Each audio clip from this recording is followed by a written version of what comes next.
Let's have a look now at our layout properties in our drawing. Now, we don't need to worry about layout properties in the Model tab because we're not actually working to any defined sheet size. We're doing everything full size, 1:1 in the model. However, when we start working with layouts like our GA 1:30, you'll notice that our drawing border, our title block, sits nice and neatly on that particular white sheet of paper. It's the same with the door 1:10 as well. That's because what's happened there is the layout properties have been set to fit the title block itself. If we look at a default layout, layout 1 for example, there's the sheet and the dashed lines indicate the printer limits, and there's our default viewport to no particular scale. Now if I just hit escape there for a second and deselect that viewport, what I want to be able to do is to set that so it's the same sheet size as, for example, the door 1:10 or the GA 1:30. How do I do that? Well, let's have a look at the GA 1:30. If I right click over the tab there and go to the Page Setup Manager, there's the GA 1:30 layout. It tells me that the current layout selected is GA 1:30, and those asterisks there indicate a layout, not a page setup as the dialog box says.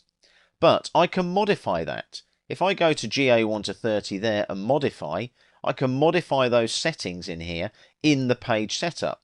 So at the moment, the actual settings for that layout tab are that it will plot to a DWF, which is the Autodesk equivalent of a PDF file. The paper size is a metric ISO A3 420 by 297 millimeters.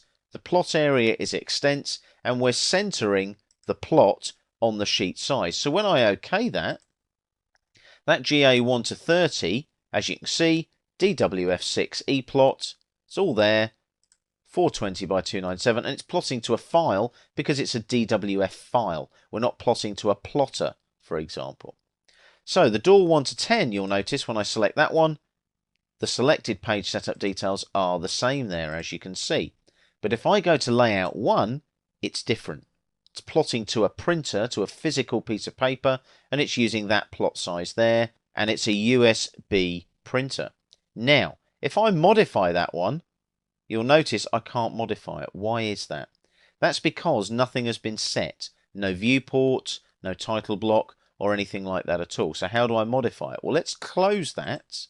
Let's select layout 1, and then right click on layout 1 and go to the Page Setup Manager, and you'll notice now I can modify it. That's because it's the current layout in the Page Setup Manager. So I go to modify there, the dialog box appears. I click here and I want the DWF6 like I had in the previous two layouts. Paper size, I want the same paper size, so I scroll in the list here until I find what I want, and I want an ISO A3 420 by 297. Remember the settings, extents, and center the plot. And what I'm going to do now is click on OK and close. And I now know that layout 1 has the same settings as door 1:10 and GA 1:30. I can check that. Right click on GA 1:30, Page Setup Manager. If I select layout 1, notice the settings have now changed. They're the same as GA 1:30. There's no difference there. So that's how you change your layout properties, not your page setup properties, but your layout default properties for each layout tab.